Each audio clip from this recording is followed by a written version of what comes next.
අද මේ වීඩියෝ එක කතා කරන්න බලාපොරොත්තු වෙන්නේ වෘශ්චික ලග්න හිමියන්ගේ 2026 ජූලි මාසයේ මාසික පලාපල විස්තරය. ඉතින් අපි මාසයේ සැලසුම් කර ගැනීම සඳහා විශ්වයෙන් ලැබෙන උපකාරය උදව්ව ප්‍රයෝජනට අරගෙන අපේ ජීවිතේ කොහොමද හදාගෙන ඉදිරියට යන්නේ කියන එක කතා කරන්න තමයි අපි මේ සූදානම් වෙන්නේ. ඉතින් අපි මුලින්ම බලමු කොහොමද මේ විශ්වයේ ග්‍රහ සටහන වෙලා තියෙන්නේ කියලා. ඔන්න වෘශ්චික ලග්න හිමියන්ගේ 4 වෙනි රාහු සටහන වෙනවා. ඒ වගේම තමයි සෙනසුරු ග්‍රහය 5 වෙනි සටහන වෙනවා. ඊළඟට අඟහරු ග්‍රහය සටහන් වෙන්නේ 7 වෙන්නේ, රවි 8 වෙන්නේ, ගුරු බුධ සිකුරු සටහන් වෙන්නේ 9 වෙන්නේ. කේතු ග්‍රහය 10 වෙනි සටහන් වෙනවා. මෙන්න මේ විදිහට තමයි ග්‍රහ සිස්ටමේ ග්‍රහචාරය සටහන් වෙන්නේ. ඉතින් අපි මුලින්ම කවුරුවත් බලාපොරොත්තු වෙන්නේ ආර්ථිකය ගැන දැනගන්න. ඉතින් ආර්ථිකය කියලා කියන්නේ සුවිශේෂ තැනක් ගන්නවා අපි එදිනෙදා ජීවිතයේදී ප්‍රශ්න ගැටලු නැතුව, ණය වෙන්නේ නැතුව, කාටවත් ණයක් නැතුව, හිතේ බරක් නැතුව යන්න තියෙන කොයිතරම් එකක්ද? ඉතින් අපි හැමෝම බලාපොරොත්තු වෙන්නේ ඒ වගේ දෙයක්. ඉතින් අපි නිතරම බොහෝ ලංකාවාසීන් කේන්ද්‍ර විශ්වාස කරනවා. ඉතින් විශ්වාස නොකරන අය ඉන්නවා. අපි මේ විශ්වාස කරන අපි ආදරණීය ජනතාවට තමයි අපි කියන්නේ ජීවිතේ හදාගන්න මොකක් හරි අඩුපාඩුවක් තියෙනවා අපි හදාගත්තා නම් තමයි හොඳ. සමහර අඩුපාඩු අපිට පේන්නේ නැහැ. ඒක නිසා තමයි අපි යම් දෙයක් කේන්ද්‍රය හරහා දැකලා අපි මේ පොදු පලාපලයක් ඉදිරිපත් කරනවා. ඒ හරහා උනත් ඔබට අවශ්‍යයක් උනත් ඒක අවශ්‍ය මඟ හරවගෙන වාසි දේවල් වැඩි කරගන්න තමයි අපි මේ විදිහට කේන්ද්‍ර සටහන බලන්නේ. ඉතින් අපි ආර්ථික මට්ටම ගැන කතා කරනකොට නව වෙනේවත් පෙරපින ඉස්මතු වෙන ස්ථාන ගැන අපි කල්පනාවට ගන්න එක වඩාත් හොඳයි. ඉතින් ඔන්න ගුරු ග්‍රහය නව වෙන්න.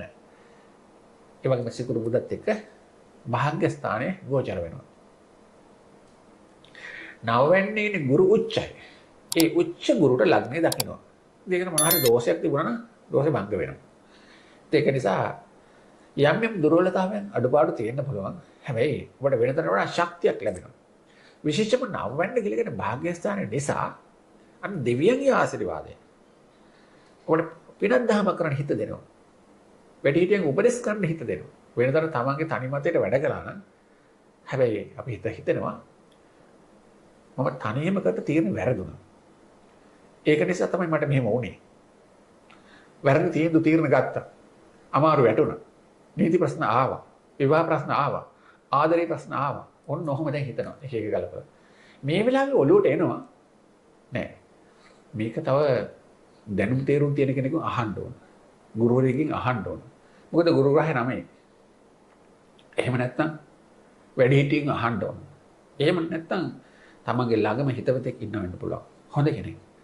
මෙයාට ටිකක් කියලා බලන්න ඕන. මොකද අමාරුවේ වැටෙන්නේ නැති වෙන්න යන්න උත්සාහ කරන මේ වෙලාවේ. ඒක හොඳයි. බොහොම හොඳයි.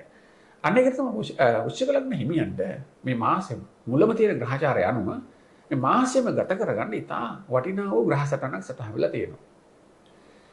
ඉතින් භාග්‍යස්ථානයේ ප්‍රබල වෙන තරමටම එන අපිට පෙරපෙන ඉස්මතු වෙන ප්‍රමාණය වැඩි ඔබට. හැබැයි ඔබ උනන්දු නම් අපි උදාහරණයක් විදිහට ඔබට ලොකු වතුර කෑන් එකක් අරගෙන කවුරුරේ අරන් එනකොට ඔබ ඒ කෑන් එක වතුර ඔක්කොම ගත්තොත් හොඳයි නේද? හැබැයි ඔබ ඒකට අරන් යන අඩු කෝප්පයක්. ඒක ඔබට බොහොම ටිකයි ලැබෙන්නේ. අනිත් වගේ දැන් විශ්වයෙන් ඔබට ලොකු ප්‍රමාණයක් දෙන්න බලාපොරොත්තු වෙන තමයි ඉන්නේ මේ වෙලාවේ. හැබැයි ඔබ සූදානම් නැත්තම් අර හැමදාම තිබුණු අඩු කෝප්පෙන් අරගෙන ඉන්නේ අතට. ඔබ සාර්ථක නැහැ. සාර්ථක පුද්ගලෙක් නෙවෙයි. යන්න බෑ. ඉතින් හැමදාම අඩු කෝපේ තරමට තමයි ලැබෙන්නේ. ග්‍රහය මාරුවල විශ්වයෙන් උදව් කරන් ලැබිලා පෙරපෙන ඉස්මතු වල ඔක්කොම තියෙනවා. ඒ කියන්නේ හැම සාධකයක්ම යහපත් වෙලා තියෙනවා. ඔබේ උත්සාහයත් එහෙමනේ වෙලා නැහැ. විශ්වාසයක්වත් නැහැ. ඔබ උනන්දු වෙන්නෙත් නැහැ. සැලසුමකුත් නැහැ. මොකුත්ම නැහැ ඔහේ ඉන්න. ඊට පස්සේ කියනවා අපි ගිය මාසෙත් පලාපල ඇහුවා. මේ මාසෙත් පලාපල ඇහුවා. ඊළඟ මාසේ පලාපල ඉදිරිපත් කරන අපට කියයි අපිට එහෙම දෙයක් උනේ නැහැ. එහෙම නිකන් වෙන්නේ නැහැ. අපි උනන්දු වෙන්න ඕන. එතකොටයි අර ඒ උනන්දු වෙන කාරණාවල් ටික පටපටස් ගාලා හරියන්නේ. ඒක නිසා අපි මේවා කියන්නේ. දැන් අපි හැමෝම හිතාගෙන ඉන්නේ ග්‍රහය නමේ හිටියම ඔක්කොම හරියනවා කියලා. හරියන්න අපි වැඩ කරන්න ඕන. අපිට අපි හිතමු උදාහරණයක් විදියට අපි විභාගය අසාර්ථක වෙලා තියෙනවා. මොකද උසස් අධ්‍යාපන කටයුතු කතා කරනකොට නව වෙන්න බලනවා. හැබැයි විභාගය අසමත් වුණා. හැබැයි ඔබ පාඩම් කරන්න මේ සැරේත් ඒ විදිහටම ලියන්න ඉන්නවා.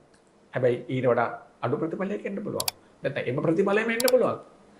ඒක නිසා නව වෙන්න ප්‍රබල වෙනකොට උත්සාහය උනන්දු වැඩි කරන්න. ප්‍රඥාව අවදි වෙනවා. අඩුපාඩු සකස් කරගන්න හිතෙනවා. කාගෙන් හරි උපදෙස් ගන්නත් හිතෙනවා. උදව් කරන්න ඉන්නවා. එහෙමනම් ඒ උදව් අරගෙන ජීවිතේ පොලිෂ් කරගන්න, අඩුපාඩු හදාගන්න, තියුණු කරගන්න, මොහත් කරගන්න ජීවිතේ අන්න ඉදිරියට යනවා. බලන්න නැද්ද කියලා. මේ මාසෙ ඔබට ඔබේ ජීවිතය වෙනස් කරගන්න පුළුවන්.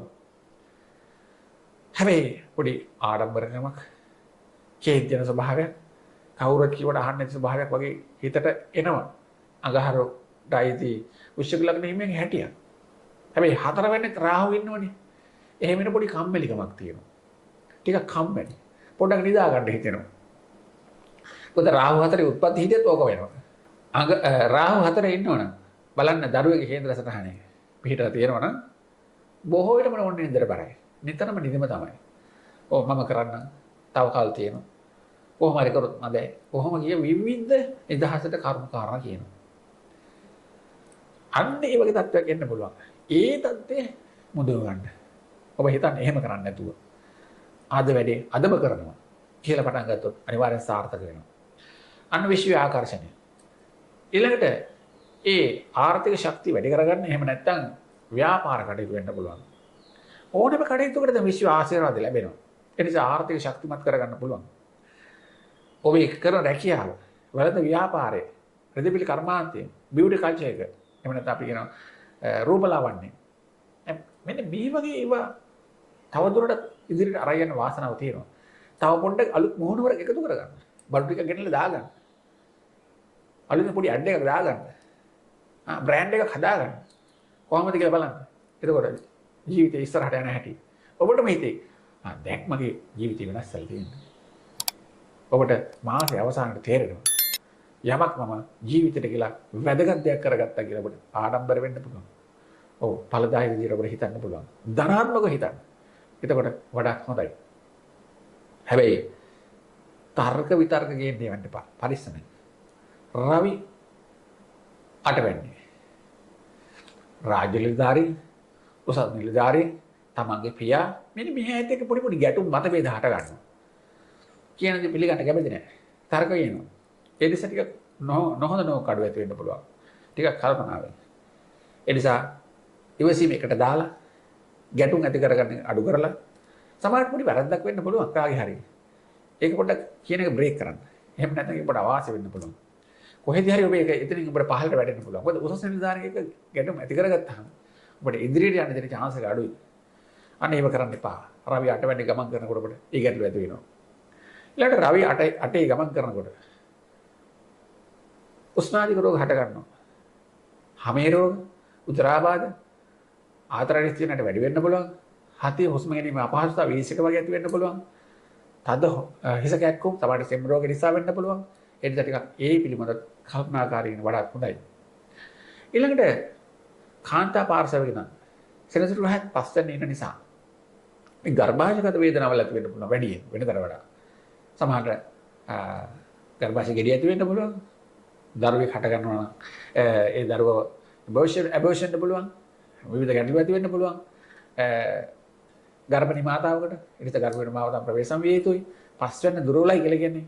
අන්න ඔබට මේ ලිංගාශ්‍රිත ප්‍රදේශයේ පීඩනය නැත්නම් ග්‍රහ ශක්තිය ගැන කල්පනා කරනකොට අන්න ඒ එන ගැටලු ගැන කියන්න පුළුවන්. ලග්නේ පස්වෙනි භාවය බැලුවාම 5 7 බලනකොට හොයන්න පුළුවන් මොන වගේ ගැටලුවක්ද ඇති වෙන්නේ කියලා. ඊළඟට විවාහය.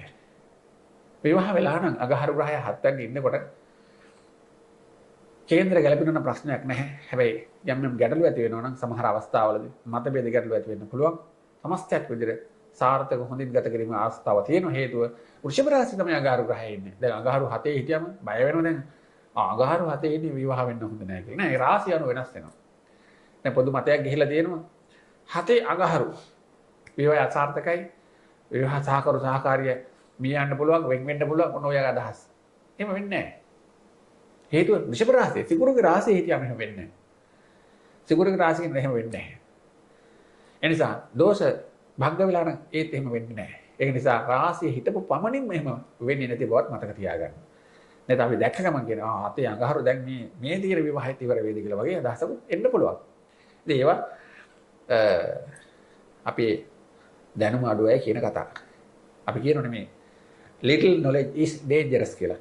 අර ඒක පරිස්සමෙන්. හොඳයි එහෙනම් දැන් අපි අපල ගැන කතා කළා. මොකද රවි ග්‍රහය 8 වෙනි දිනකොට ඉරුරස් පිට යන්න එපා. අවුවට යන්න එපා මේ දවස්වල.